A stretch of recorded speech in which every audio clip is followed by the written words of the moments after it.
ही अगर गिर जाए तो फिर देश की तरक्की बस एक सपना भर रह जाता है। लेकिन सच्चाई यही है, इतने बड़े राष्ट्र में किसी एक विश्वविद्यालय की गिनती भी विश्व के प्रमुख 200 विश्वविद्यालयों में नहीं की जाती। एक रिपोर्ट के मुताबिक देश के केंद्रीय विश्वविद्यालयों में इस समय तकरीबन 50% अध्यापकों के पद खाली हैं। देश के ये संस्थान अपने शिक्षण कार्य को पूरा करने के लिए करीब 6000 अध्यापकों की राह तक रहे हैं। अब उत्तर भारत में पूर्व के ऑक्सफोर्ड कहे जाने वाले इलाहाबाद विश्वविद्यालय की ही बात ले लीजिए। इसे केंद्रीय विश्वविद्यालय का दर्जा तो मिल गया, लेकिन तरक्की की राह पर ये आगे न बढ़ सका। इस केंद्रीय विश्वविद्यालय में आज भी 50% से ज्यादा अध्यापकों के पद खाली पड़े हैं। सीएजी की रिपोर्ट की माने तो इलाहाबाद विश्वविद्यालय में शिक्षकों की कमी के चलते शोध कार्य ठप पड़े हैं। यूनिवर्सिटी में शैक्षणिक स्टाफ की कमी 60% से ज्यादा है। यूजीसी ने लेक्चरर, रीडर, प्रोफेसर के 821 पद मंजूर किए, जिसमें 506 पद अब भी खाली पड़े हैं। शिक्षकों की कमी के चलते 2 विभाग, 2 केंद्र और एक संस्थान बिना किसी संकाय के चल रहे हैं। आजादी के इतने साल बाद भी विश्वविद्यालयों में लगभग हिंदुस्तान के 6000 से अधिक पद रिक्त हैं और इन पदों के रिक्त रहते हुए क्या इलाहाबाद और क्या लखनऊ और क्या बम्बई और क्या मद्रास कोई भी विश्वविद्यालय हो, वहां क्या समुचित पठन पाठन, अध्ययन, अध्यापन और शोध हो पाएगा? इलाहाबाद यूनिवर्सिटी में शिक्षकों की भर्ती के लिए कार्यकारिणी परिषद होती है, जो कि एक चयन समिति का गठन करती है। यहाँ शिक्षकों की भारी कमी के बावजूद चयन समिति का गठन न हो पाना सीधे तौर पर कुलपति पर सवाल खड़े करता है। ये पाया जा रहा है कि सालों गुजर जाता है, अपने विश्वविद्यालय इलाहाबाद विश्वविद्यालय को ही ले ले तो सिलेक्शन कमेटी ही नहीं क्रिएट हो रही। तो जब सिलेक्शन कमेटी नहीं जो है क्रिएट होगी तो अध्यापकों की नियुक्ति का जो है वो बुनियादी जो है कदम ही जो है वो ध्वस्त हो जा रहा है। कमेटी कौन नियुक्त करने वाला है? ये कुलपतियों की नाकामी है। आज जो हमारी नियुक्तियां हैं, सिलेक्शन कमिटीज हैं, इतने दायरों या बंदिशों में हैं कि उन दायरों बंदिशों में बंधे होने के कारण मैं समझता हूं कि उन नियुक्तियों में जो उच्च श्रेणी की नियुक्तियां हैं, जिनकी की विश्वविद्यालयों को दरकार है, वो नहीं हो पा रही है। ऐसे में रूल्स, रेगुलेशन, सिलेक्शन कमिटीज, उनके मोडालिटीज उनमें उलझ कर रह गई है। लेकिन ये किस्सा सिर्फ इलाहाबाद यूनिवर्सिटी का ही नहीं, बल्कि देश के ज्यादातर सेंट्रल यूनिवर्सिटी का भी यही हाल है। देश के 15 आईआईटी में 1611 और आईआईएम में 111 पदों को अब भी शिक्षकों का इंतजार है। इसके लिए सीधे तौर पर केंद्रीय मानव संसाधन मंत्रालय को जिम्मेदार बताया जा रहा है, लेकिन मंत्रालय के पास फिलहाल आश्वासन के सिवाय कुछ भी नहीं है। बिल्कुल, मुझे यहाँ बताया गया है कि इलाहाबाद यूनिवर्सिटी में काफी पद खाली किए गए पड़े हैं। हम लोगों का एचआरडी मंत्रालय में ये फैसला है कि जल्द से जल्द सभी नियुक्तियां की जाएं, कोई भी शिक्षकों के पद खाली ना हो, उसके लिए टाइमलाइन भी सेट की गई है। मैं जाके इसकी समीक्षा करूंगा कि यहाँ पर इलाहाबाद यूनिवर्सिटी में अगर नियुक्तियां हो रही हैं, क्या वो टाइम टेबल के मुताबिक हैं या जानबूझ के विलंब किया जा रहा है और क्या कारण है और किसकी कमी। उच्च शिक्षण संस्थानों की पहचान उनके शोध कार्य और शिक्षा की गुणवत्ता से होती है, लेकिन जब अध्यापन और शोध को दिशा देने वाले शिक्षक ही ना हो तो फिर इन केंद्रीय विश्वविद्यालयों के पास सिवाय नाम के और कुछ नहीं बचता। दिनेश सिंह, जी मीडिया, इलाहाबाद। और इस विषय पर खास बातचीत करने के लिए हमारे साथ वाराणसी से शिक्षाविद प्रोफेसर के मिश्रा जी हैं। स्वागत है आपका। पहला सवाल मैं आपसे यही करना चाहती हूं, अगर हम टॉप 200 लिस्ट देखें दुनिया भर की यूनिवर्सिटीज की, तो भारत की कोई यूनिवर्सिटी उसमें नहीं है। क्यों? ऐसा क्या लगता है आपको, ऐसा क्यों नहीं हो पा रहा है? इस सवाल पे आपने जरूर प्रतिक्रिया लूंगी, लेकिन लोगों का अगर कोई हमसे संपर्क करना चाहता है तो कुछ हम नंबर्स दिखा रहे हैं, नंबर्स पर आप कॉल कर सकते हैं, अपनी राय हमें दे सकते हैं। क्या आपको लगता है जो उच्च शिक्षा की गिरती गुणवत्ता के लिए कौन है जिम्मेदार? के मिश्रा जी, सवाल वही कि क्या लगता है आपको, क्यों नहीं भारत की कोई यूनिवर्सिटी उन 200 यूनिवर्सिटीज में जो टॉप की है, भारत का कहीं कोई स्थान ही नहीं है उन यूनिवर्सिटीज में, ऐसा क्यों? ये दुखद तो है ही है। अगर प्रतिस्पर्धी रूप में पूरी दुनिया के विश्वविद्यालयों का आकलन करेंगे तो 200 विश्वविद्यालयों में से भारत का कोई विश्वविद्यालय न आना ये दुखद सवाल भी खड़े करता है। लेकिन जो 200 विश्वविद्यालयों को के मिश्रा जी, आपके पास मैं दोबारा लौटूंगी। तो विश्व स्तर पर जहां उच्च शिक्षा की गुणवत्ता को लेकर नए नए एक्सपेरिमेंट्स होते हैं, स्टूडेंट्स हायर स्टडीज के लिए जाना चाहते हैं, ऐसे में सवाल ये है कि अगर देश के अंदर ही इस तरह की स्थितियां बनेंगी कि अभी आपने देखा कि क्या हालात है इलाहाबाद यूनिवर्सिटी के, किस तरह से वहां पर अभी भी जो प्रोफेसर्स के जो पद है वो खाली पड़े हुए हैं, ऐसे में कैसे भविष्य सुधरेगा? क्योंकि जाहिर सी बात है, शिक्षा न्यू होती है किसी भी देश में उसके नौजवानों के भविष्य को आगे बढ़ाने के लिए। ऐसे में कैसे संवरेगा भविष्य? के मिश्रा जी, आप बता रहे हैं बेहद दुखद है, लेकिन इसके लिए कौन है जिम्मेदार? देखिए, जिम्मेदार शिक्षक भी है, जिम्मेदार सरकार भी है, जिम्मेदार वातावरण भी है। भारत में जो ज्ञान का प्रसार होना चाहिए, जो ज्ञान और प्रोफेशन में अंतर समझा जाना चाहिए। भारत ज्ञान का महादूत रहा है, ज्ञान के आधार पर उसका विकास होता रहा है। देश के प्रधानमंत्री कहते हैं कि भारत को ज्ञान का महाशक्ति बनाया जाना चाहिए। कैसे बनेगा ज्ञान का महाशक्ति? जो काम करने वाले देश में सेंट्रल विश्वविद्यालय के लोग हैं वो पीछे हैं, जो नहीं काम करने वाले लोग हैं उनको। चलिए, के मिश्रा जी के पास दोबारा लौटूंगी, लेकिन वाकई जो रिपोर्ट आई है वो हम उस पर बात कर रहे हैं कि किस तरह से टॉप 200 यूनिवर्सिटीज, अगर हम पूरे दुनिया की बात करें तो जो 200 टॉप यूनिवर्सिटीज है उसमें भारत का नामो निशान नहीं है। ऐसे में यही सवाल कि गुणवत्ता गिरने के लिए उच्च शिक्षा की कौन है जिम्मेदार? रामपुर से एक दर्शक मोहम्मद आलम हमारे साथ हैं। आप क्या मानते हैं आलम, कौन है इसके लिए जिम्मेदार? जी मैडम, हमारी सरकार को जिम्मेदार है ही।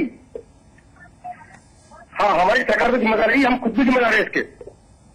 जी, यानी कि आप देख लें सरकार को जो करनी चाहिए वो करनी चाहिए सरकार।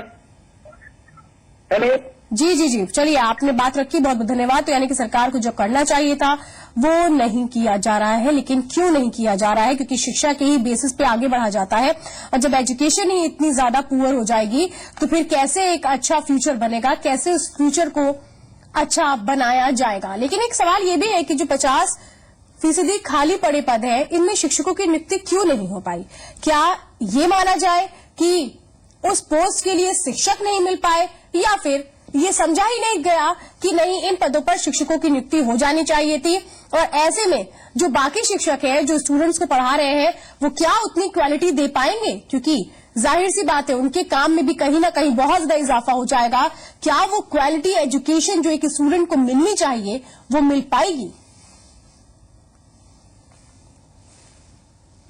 तो ये इलाहाबाद यूनिवर्सिटी की, अभी आप एक यूनिवर्सिटी की तस्वीर से देख रहे हैं, वहां पर क्या स्थितियां हैं, किस तरीके से शिक्षा को आगे बढ़ाया जा रहा है। वो यूनिवर्सिटी जो बहुत अहमियत रखती थी, इलाहाबाद को कहीं ना कहीं से शिक्षण संस्थान के तौर पर अगर हम देखें या शिक्षा के लिए देखें तो बहुत ज्यादा महत्वपूर्ण समझा जाता था। देश के आईएएस पीसीएस भी वही काफी निकलते थे। एक तरह की जो शिक्षा का वहां पर जो मानक था वो बहुत ऊंचा समझा जाता था। लेकिन आज इसी यूनिवर्सिटी में इस तरह की बदहाली क्यों? के मिश्रा जी है इस वक्त हमारे साथ। के मिश्रा जी, आप बात अपनी रख रहे थे कि आखिर कैसे, कौन लोग हैं इसके लिए जिम्मेदार जो अभी तक अध्यापकों के पद तक को नहीं भर पाए? ऐसे में कैसे स्टूडेंट पढ़े, कैसे अपने फ्यूचर को बनाए? जैसे आपने एक सवाल उठाया कि क्या टीचर मिल नहीं पा रहे हैं या टीचर के नियुक्ति में कोई संकट है, दोनों बातें हैं। अध्यापक अच्छे मिल भी नहीं पा रहे हैं। जो शोध का स्तर हमारे देश का है वो शोध का स्तर बहुत समीचीन नहीं है। जो शोध कराए जा रहे हैं वो कूड़े करकट के आधार पर शोध कराए जा रहे हैं। भारतीय मानक के अनुसार, विश्व मानक के अनुसार और जो प्रासंगिक विषय है उस पर शोध कराने में अभी हम पीछे हैं। हमारे यहाँ जो केंद्रीय विश्वविद्यालय में जो काम करने वाले टीचर हैं, उन काम करने वाले टीचर को मुख्य रूप से बढ़ावा नहीं मिल रहा है। ये सबसे बड़ा संकट है। अगर उनको बढ़ावा मिलेगा, जो सीनियर लोग हैं वो सीनियर लोग हाशिए पर फेंक दिए जा रहे हैं। सीनियर लोगों का उपयोग सेंट्रल यूनिवर्सिटी में जिस ढंग से होना चाहिए वो नहीं हो रहा है। जो जूनियर आ रहे हैं वो काम नहीं कर पा रहे हो। इस ज्ञान के इस प्रोफेशन को वो नौकरी पेशा के रूप में ले रहे हैं। अगर आप सेंट्रल यूनिवर्सिटी में शिक्षा संस्थानों में नौकरी पेशा के आधार पर नौकरी करेंगे तो ज्ञान का स्तर नहीं बढ़ेगा। और मोहम्मद अकरम इस वक्त हमारे साथ। जी, के मिश्रा जी, लौटूंगी आपके पास। मोहम्मद अकरम हमारे साथ हैं। अकरम, क्या मानना है आपको, कैसे संवरेगा भविष्य जब उच्च शिक्षा का स्तर ही गिर जाएगा? तो सब शिक्षा विभाग में इतना भ्रष्ट है तो हम बच्चों को कहाँ पढ़ा पाएंगे? जी, हेलो जी, बात पूरी करें अपनी। शिक्षा में इतना भ्रष्ट है तो हम बच्चों को कहाँ पढ़ा पाएंगे? यानी कि अपने बच्चों के भविष्य के लिए बेहद चिंतित इस वक्त जो भी दर्शक हमारे साथ जुड़े हैं। के मिश्रा जी, एक सवाल आपसे यही मैं करना चाहती हूँ, अभी जो मैंने सवाल उठाया भी कि कहीं ना कहीं जो शिक्षक हैं उनके पदों में उनकी भर्ती नहीं हो पा रही है या योग्य शिक्षक मिल नहीं पा रहे हैं, ऐसे में जो शिक्षक पढ़ा रहे हैं कहीं ना कहीं उन पर आपको नहीं लगता बोझ बढ़ेगा और जो क्वालिटी एजुकेशन मिलनी चाहिए कि स्टूडेंट को वो नहीं मिल पाएगी? हाँ, शिक्षकों पर बोझ तो बहुत अधिक है। शिक्षकों पर जितने भी सेंट्रल यूनिवर्सिटी देश में है, कभी कितने बेहया की पेड़ की तरह सेंट्रल यूनिवर्सिटी खोले गए, लेकिन उनका स्तर, उनका मापदंड तो नहीं खड़ा किया। जो प्राचीनतम हेरिटेज सेंट्रल यूनिवर्सिटी है वहां आज शिक्षा का स्तर आज भी कमोबेश सही है। जैसे बनारस हिंदू यूनिवर्सिटी को ले लीजिए, वहां भी शिक्षकों की कमी है, लेकिन वहां क्वालिटी एजुकेशन है। 65 सालों से देश के निर्माण में वहां के छात्र अपनी भूमिका का निर्वाह कर रहे हैं। क्या इस हिंदू विश्वविद्यालय को मॉडल बना करके पूरे देश में इस तरह के मॉडल नहीं किए जाने चाहिए? जवाहरलाल नेहरू विश्वविद्यालय, इसमें मापदंड खड़ा कर, दिल्ली विश्वविद्यालय, इसमें मापदंड खड़ा हो सकता है, लेकिन अन्य सेंट्रल यूनिवर्सिटी की क्या स्थिति है, इसका तुलनात्मक अध्ययन किया जाना चाहिए। देखिए, स्थिति यह है कि शिक्षकों का बिल्कुल बिल्कुल। के मिश्रा जी, आपके पास में दोबारा लौटेंगे और सवाल एक और अहम उठ जाता है कि क्या शिक्षा का व्यवसायीकरण हो चुका है? इस वजह से भी कहीं ना कहीं पूरी तरीके से जो एक क्वालिटी है वो गिरती चली जा रही है। रुकेंगे और फौरन लौटते हैं।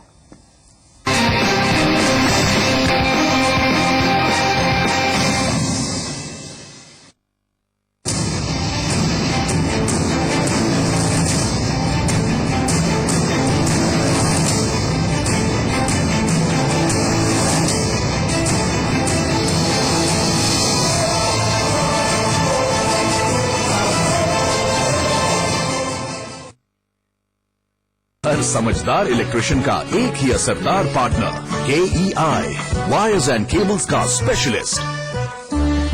KEI. Are you having an affair?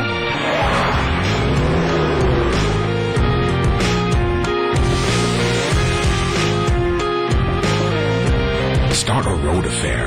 MRF ZLO for confidence at high speeds. खुश करो, खुश रहो। खुश नहीं, सुपर खुश रहो। Good Night Advanced Active Plus Combi Pack अब सिर्फ 66 rupees का। Presenting a world-class range of energy-efficient water heaters with PUF technology and non-corrosive tank for extra durability. Eon, energizing smiles. पेश है Bajaj Discover 125 DTSI technology, 11 PS power, Nitrox suspension, disc brake, इतना कुछ सिर्फ ₹47,000 से। Bajaj discover DTSI, mileage से कहीं ज्यादा। मिठाई सर। किस बात की मिठाई खिला रहे हो भाई? सर, मैंने घर फाइनल कर लिया। ठीक है, तो आधी ले लेता हूँ। क्यों सर? भाई, आधे काम की आधी मिठाई। क्या मतलब सर? अभी तो होम लोन लेना होगा। ले लिया है सर। भारी किस्तें होंगी। हल्की है सर। ब्याज ज्यादा होगा। कम है सर। अरे यार, 20 साल में चुका पाओगे पूरा लोन?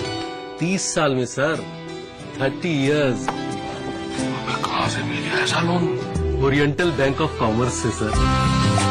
Oriental home loan. अब तो पूरी मिठाई खाइए ना सर। हाय, अब तो खानी पड़ेगी। Oriental bank commerce. हाँ बेटा, नया स्कूटर, मैं टेस्ट ड्राइव ले सकता हूँ? अरे ज्यादा स्पेस, वेरी गुड। जुपिटर जी, ज्यादा कंफर्ट, वेरी गुड।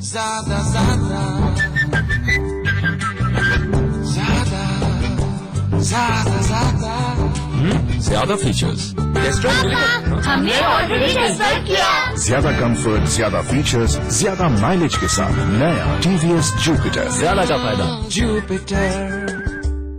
मैं माधुरी दीक्षित रज्जो और पूरे गुलाब गैंग की तरफ से अमर उजाला के बेटी ही बचाएगी मिशन को सलाम करती हूँ और आपसे फिर कहती हूँ कि कुदरत और कायनात को बेटी ही बचाएगी।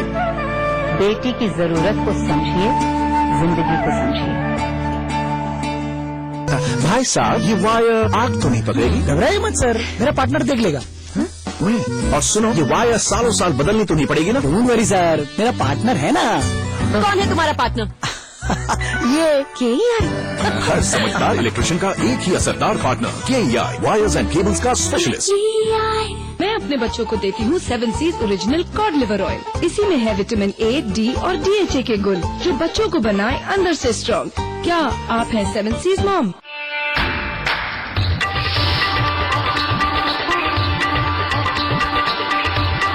जगत रॉयल बासमती, रॉयल्टी का एहसास।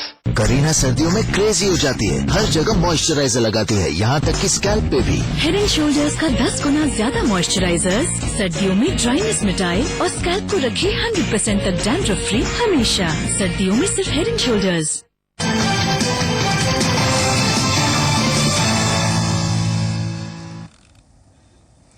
तो इस वक्त एक बड़ी खबर आ रही है, सूत्रों के हवाले से खबर है कि जैन समुदाय को अल्पसंख्यक दर्जा मिल गया है। कैबिनेट ने प्रस्ताव को मंजूरी दे दी है।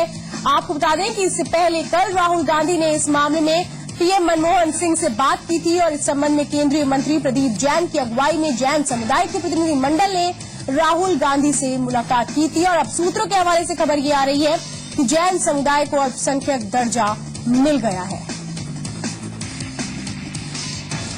और जी रीजनल चैनल हिंदी के संपादक वासिंद्र मिश्र जी हमारे साथ हैं। वासिंद्र जी, क्या समझा जाए कि क्या मिशन 2014 के लिए एक कदम और आगे बढ़ा दिया गया है?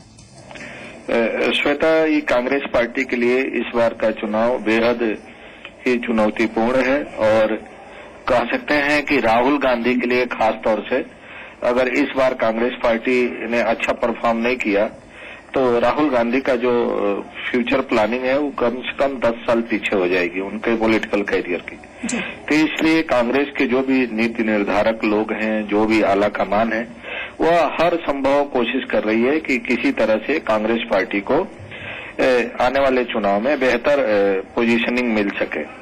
और इसीलिए एक दिन पहले जब जैन समाज का एक प्रतिनिधिमंडल राहुल गांधी से मिला था और उस समय केंद्र के एक मंत्री प्रदीप आदित्य जैन उनके साथ थे, तभी राहुल गांधी ने संकेत दिया था कि उनकी जो मांग है, जो एक अरसे से लंबित है, उसको जल्दी से जल्दी पूरा कराने की कोशिश की जाएगी।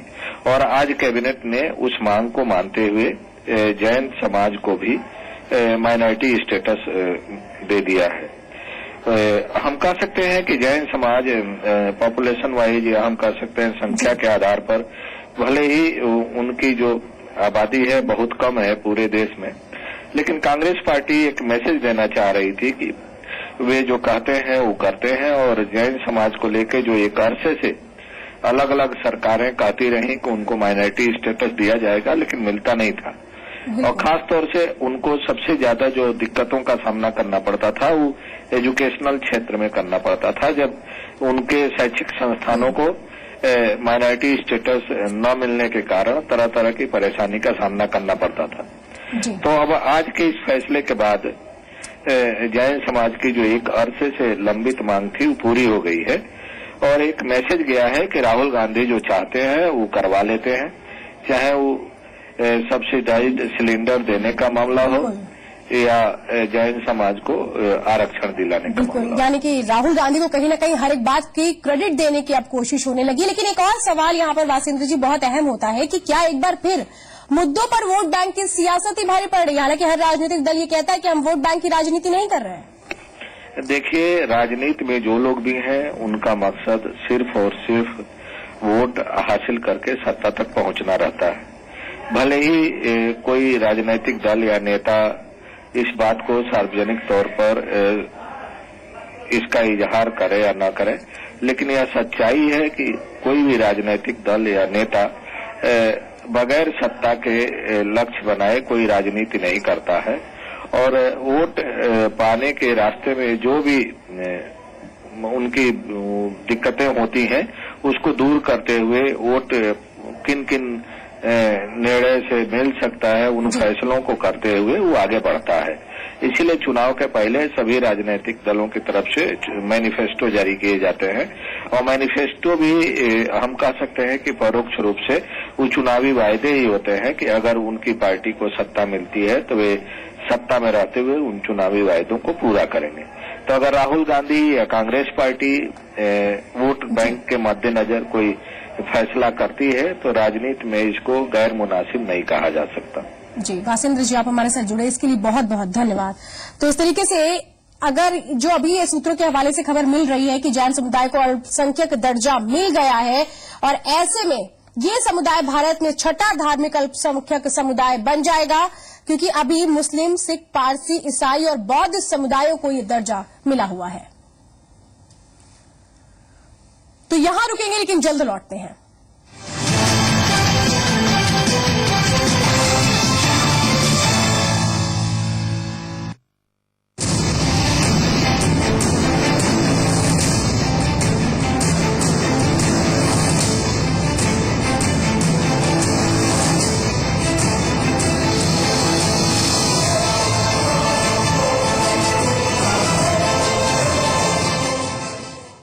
अपने प्रदेश और उसके गौरव की बात हो तो सबकी जुबान पर सिर्फ जी उत्तर प्रदेश उत्तराखंड, प्रदेश का नंबर 1 न्यूज चैनल। जी उत्तर प्रदेश उत्तराखंड, अपना प्रदेश अपना देश। काश ड्रीम नियो ली होती और 110 सीसी इंजन होता, 74 किलोमीटर की माइलेज मिलती, गजब होंडा टेक्नोलॉजी होती, अक्षय से मिलता, फैमिली को विदेश घुमाता, ड्रीम नियो की एड में आता। क्या हो यार, तुम मत करना ये गलती। पेश है ड्रीम नियो, अक्षय से मिले विदेश भी जाएं ऑफर। जल्दी करें, होंडा डीलरशिप जाएं।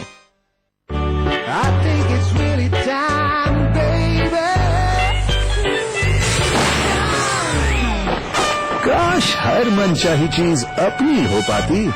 शुक्र है लावा 3G तो है। लावा 3G स्मार्टफोन, ड्यूल को प्रोसेसर और एंड्रॉइड जेली बीन के साथ सिर्फ ₹4199 में। सपना नहीं, सचमुच।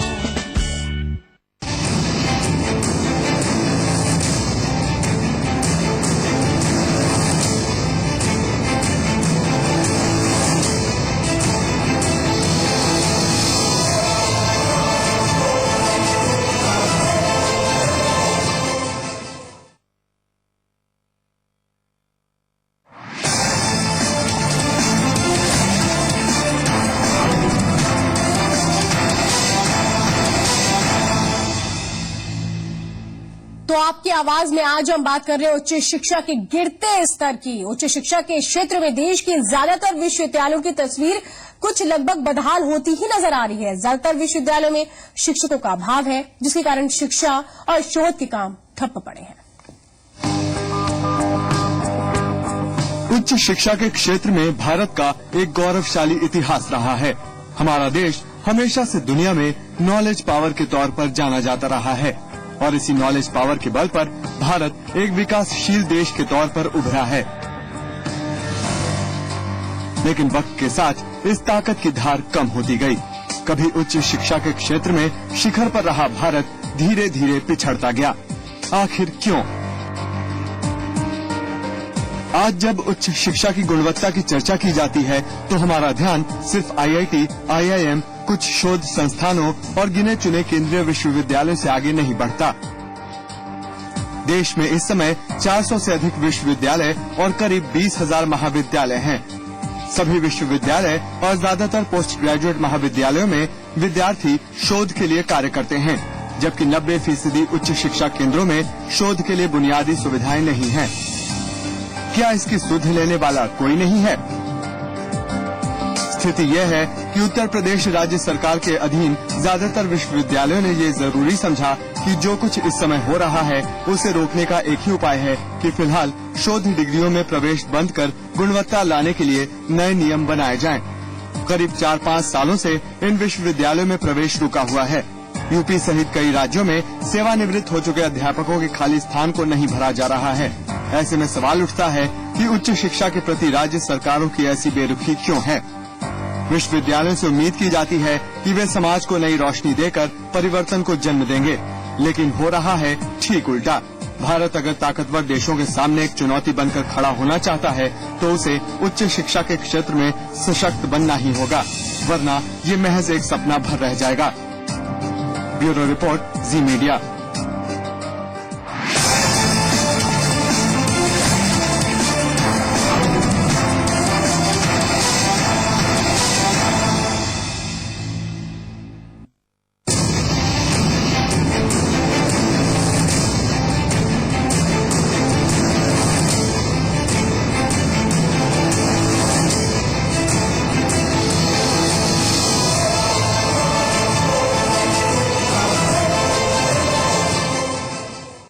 अपने प्रदेश और उसके गौरव की बात हो तो सबकी जुबान पर सिर्फ जी उत्तर प्रदेश उत्तराखंड, प्रदेश का नंबर 1 न्यूज चैनल। जी उत्तर प्रदेश उत्तराखंड, अपना प्रदेश अपना देश। विकास की पटरी पर बदलाव की रफ्तार, सपनों के शहर की क्या है जमीनी हकीकत। देखिए इलाके की तस्वीर सोमवार से शुक्रवार शाम 5:30 बजे सिर्फ जी उत्तर प्रदेश उत्तराखंड पर। शॉट की शह पर स्पोर्ट्स को बात, खेल के मैदान में खिलाड़ियों का महासंग्राम, किसे मिली शिकस्त, किसने जीती जंग, खेल की दुनिया की हर खबर स्पोर्ट्स टाइम पर रोज शाम 6:30 बजे। प्रायोजक है टीवीएस स्पोर्ट्स। आस्था के रंग, श्रद्धा के संग, देवत्व की साधना, मोक्ष की कामना, आत्मा से परमात्मा का संयोग, सार्थक जीवन का योग, अध्यात्म से मुक्ति का मार्ग। देखिए आराधना रोज सुबह 6:30 बजे।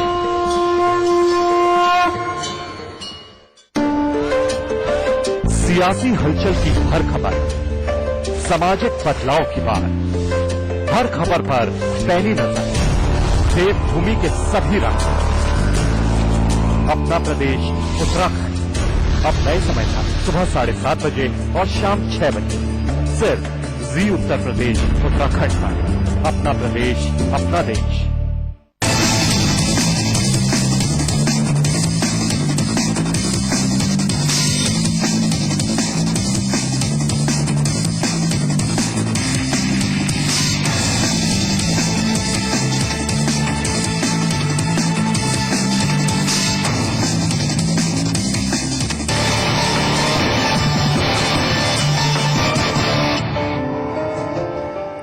नमस्कार, नॉन स्टॉप इंडिया में आपका स्वागत है। मैं हूं अंकित के वर्मा। बुलेटिन शुरू करने से पहले एक बड़ी खबर आ रही है। वाराणसी में यूपी सरकार के लोक निर्माण राज्य मंत्री सुरेंद्र पटेल के पास अपनी शिकायत लेकर जाना एक कार्यकर्ता को महंगा पड़ गया।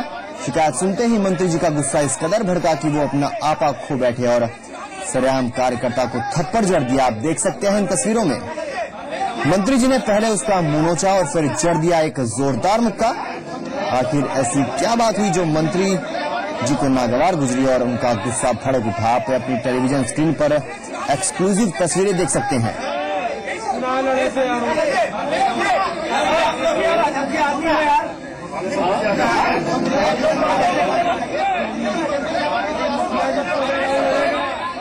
तो आप देख सकते हैं तस्वीरों में कैसे लोक निर्माण राज्य मंत्री सुरेंद्र पटेल के पास अपनी शिकायत लेकर जाना एक कार्यकर्ता को महंगा पड़ गया। न जाने मंत्री साहब को ऐसा क्या हुआ कि उन्होंने एकाएक युवक को थप्पड़ जड़ दिया। पहले उसका मुंह नोचा गया और फिर थप्पड़ मारा गया। ये एक्सक्लूसिव तस्वीरें वाराणसी से आपकी टेलीविजन स्क्रीन पर।